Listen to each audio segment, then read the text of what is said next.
Okay, welcome to New Answers Podcast. I'm Gwen Flynn, And I'm Donna Ellis. and this is our community that uses our collective experiences to offer new answers and a kind of brain trust to life challenges that help us take control of our lives. And we are going to today we're going to continue a conversation that we started some time ago that maybe some of you have already seen or heard on the topic of leadership. And just to kind of recap, just briefly recap, in that conversation, I know I made a reference to the fact that there had been scientific studies done, including a 2014 study conducted by the University of Illinois that suggested that leadership is 30% genetic, that you're born with it, and 70% learned.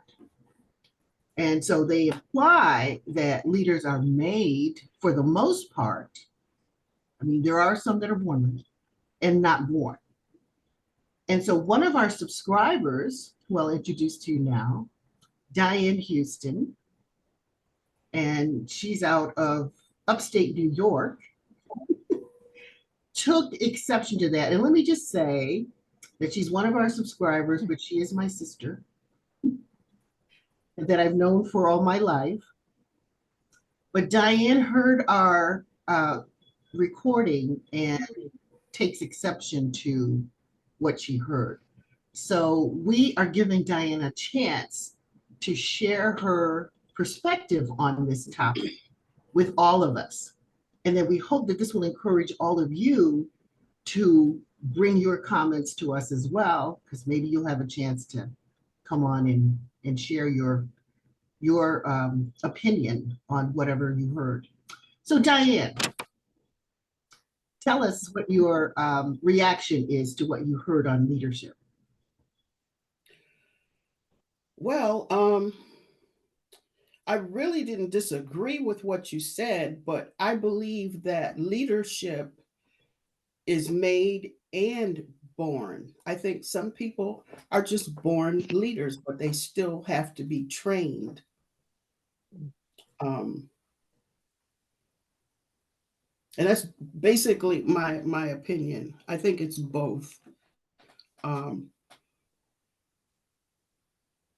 One of the reasons why I think so, recently I've been involved in this network for about 8 or 9 years now, and I was invited into their leadership circle. And initially I thought, well, I don't think I'm a leader. I never really thought about it. I'll put it like that. You just do what you do, and you don't necessarily think about, all the ins and outs of what you do. And so after listening to your podcast, I thought about it for a while. And I even talked to a couple of the people in my leadership committee.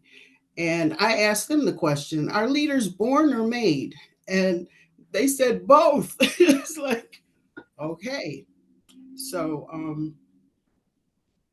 I don't know. Like I said, I didn't think about myself. I didn't think of myself as a leader, but even as a wife or a mother, and you're running a household, you're in a leadership position, and you might not necessarily be trained in all the ins and outs of being a mother or head of a household. You just do what you do, and a lot of it might come from your upbringing and how you were raised. So I think we all have a capability of being a leader. It's just how we perceive what a leader is and what a leader does. Mhm. Yes. And Diane, did they tell you which part of your leadership quality or what it was that drew them to ask you to become a leader with the organization? Well, it's what most people would call a religious organization. So I don't know how I can talk about it without implementing a part of my beliefs. So, um, but basically, a good leader has integrity. That's one of the main things, and I think leadership involves insight. A person has to have a certain level of insight and wisdom and knows how to use it. I know a lot of people who have the potential to have wisdom, but they've got it, but they don't know what to do with it. So to me, it's a matter of being trained. And some people have a good eye. They can look at you and maybe be involved with you on a certain level and begin to discern things about you, qualities that would say, yeah, they would make a good leader or whatever the position might be. So um, you really can't do it by yourself as far as being a leader. There's other things involved as well as your talents or what I consider gifts.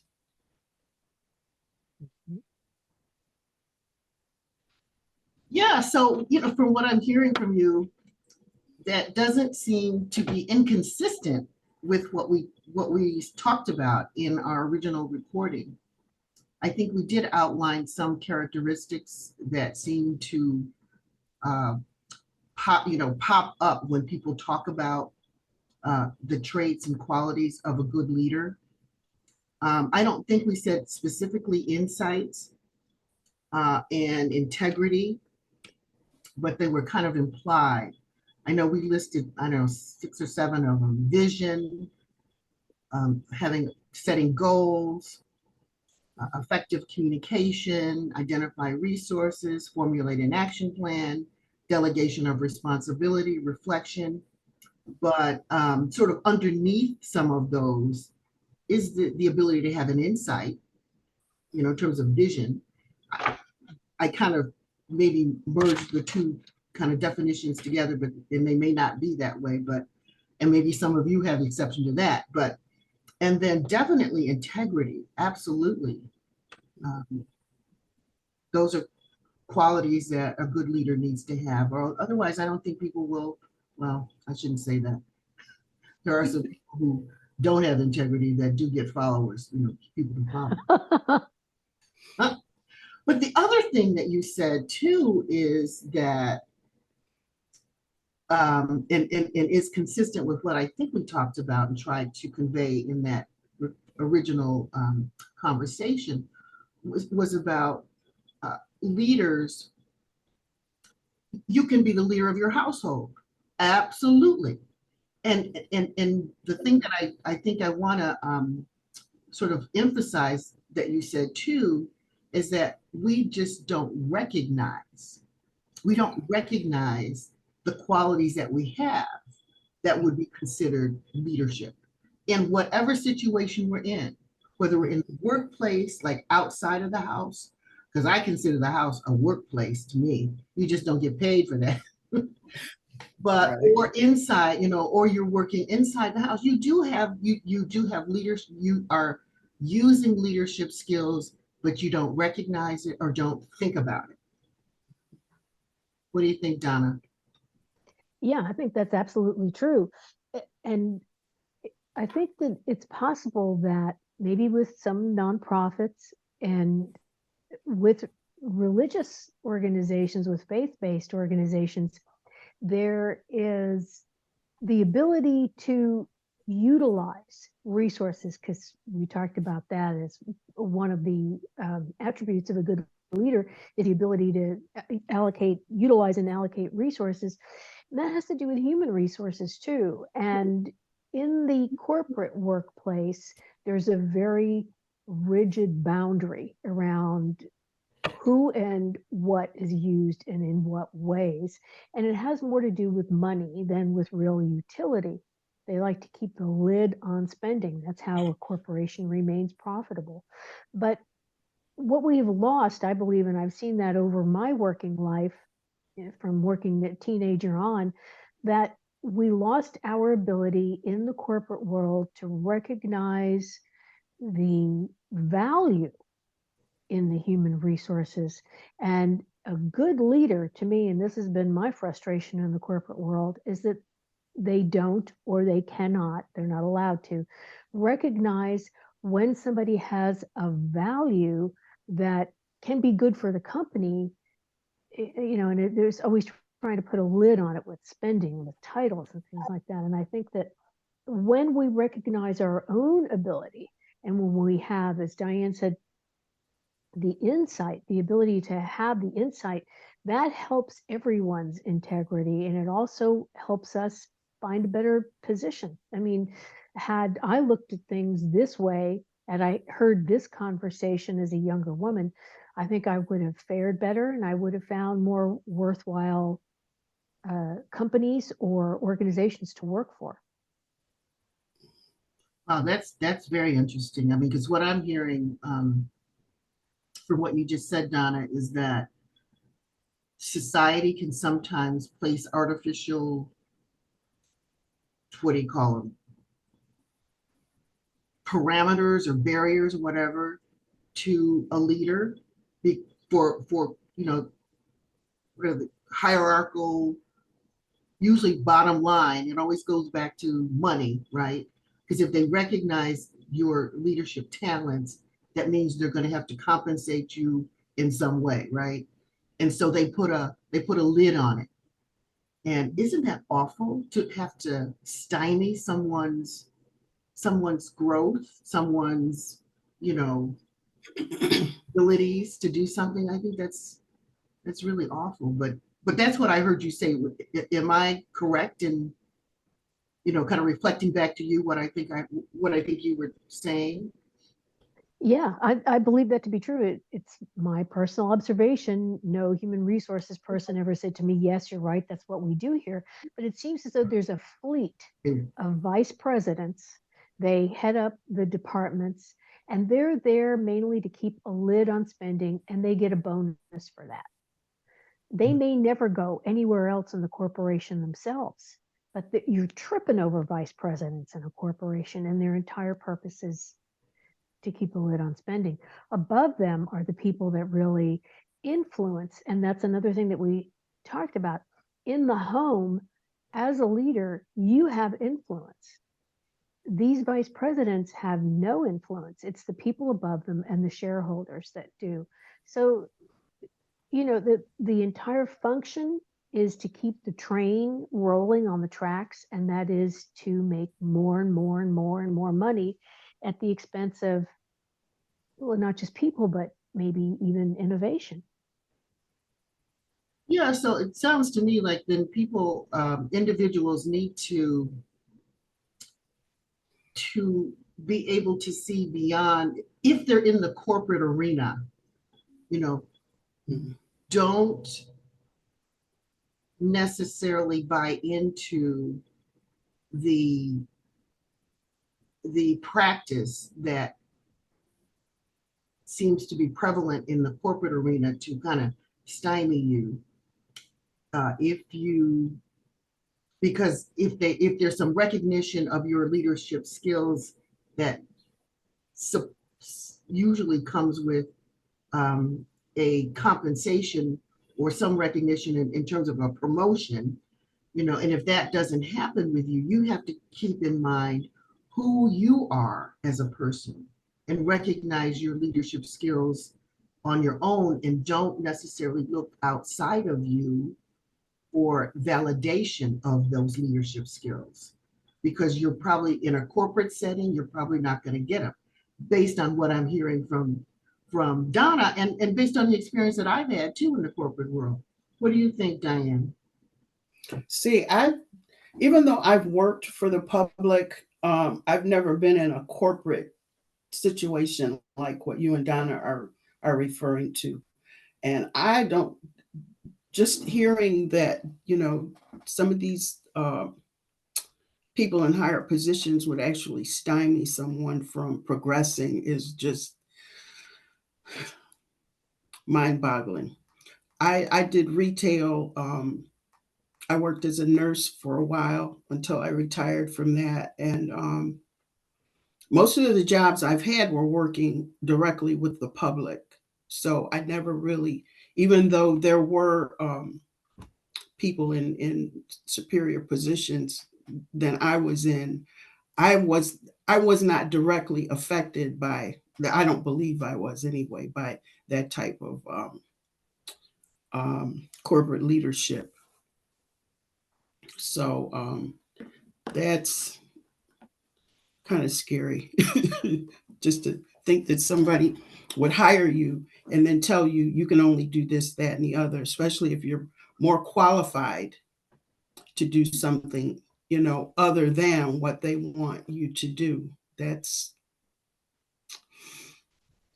Yeah. You think it would be counterintuitive in a lot of cases? Like, don't you want somebody who's got initiative and who's, got these leadership skills that can help move the company, the corporation forward, you would think. yeah. But I don't know, we human beings get in the way. Donna?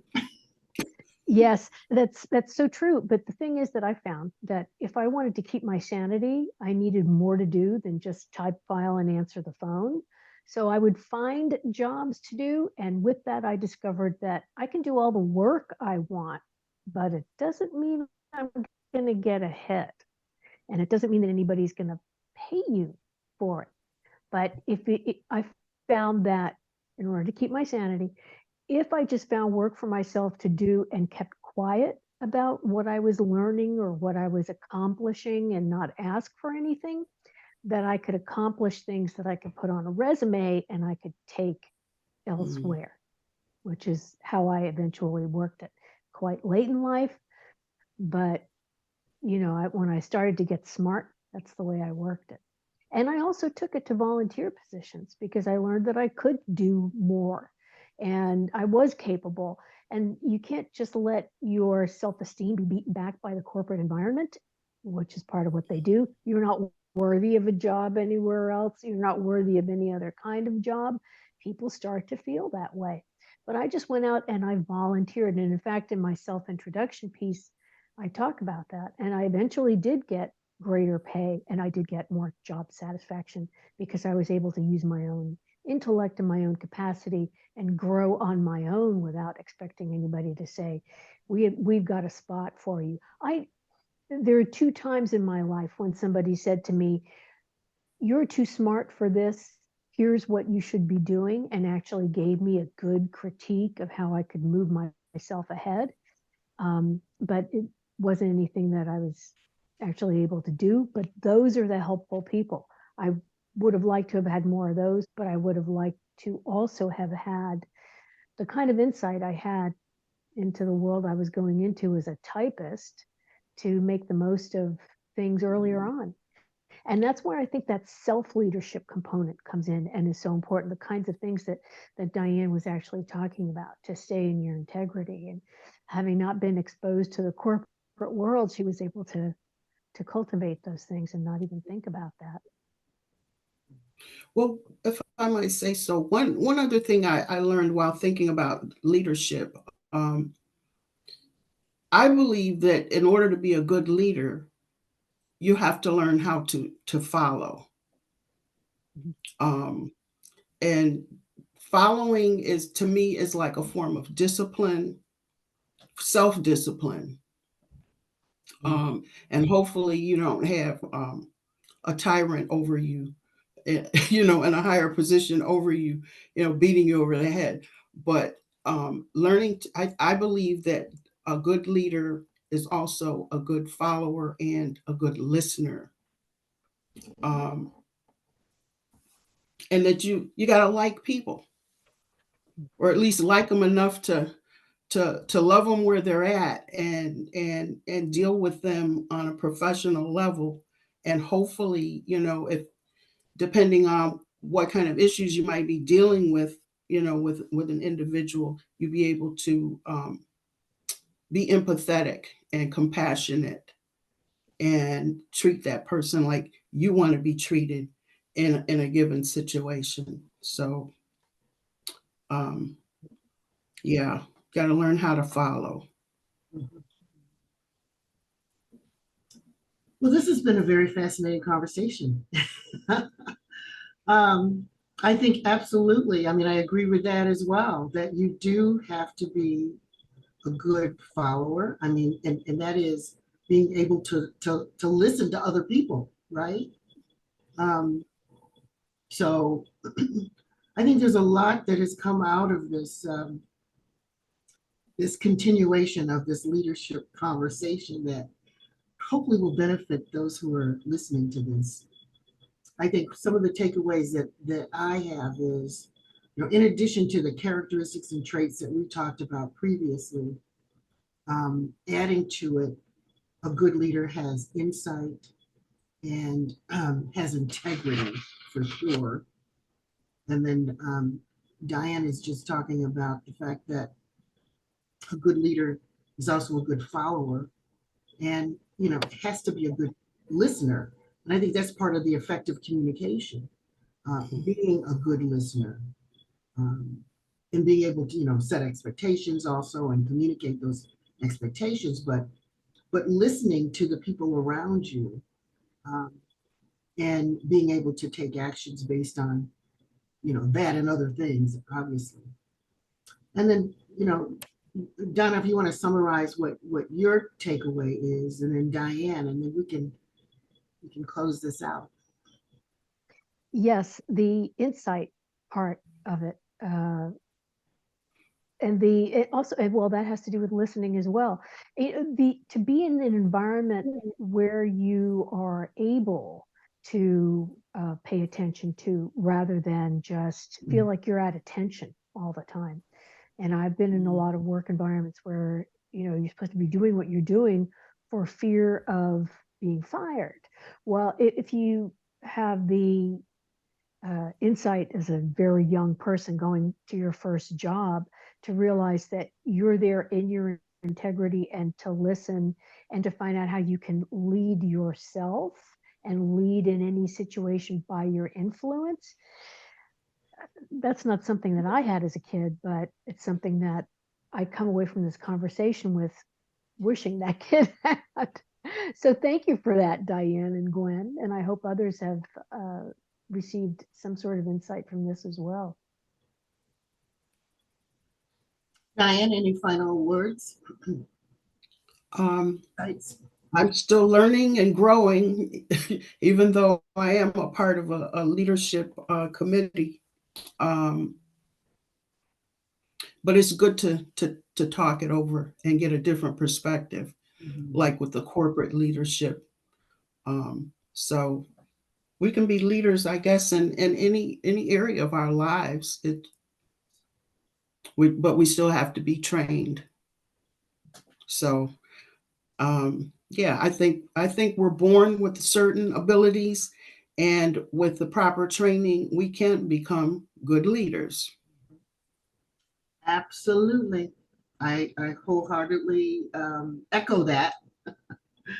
So I hopefully the folks who are tuning into this take away that you need to look to yourself for leadership, especially in obviously in your personal challenges, so that you can take control of your life, and to pay attention to what you're doing, because I know that there's a lot of leaders out there who may not even be working in the corporate arena and don't have to be, but a leader in your household, or whatever your situation is, a leader in your faith-based organization, a leader in your school, your kids, parent, teacher, whatever community.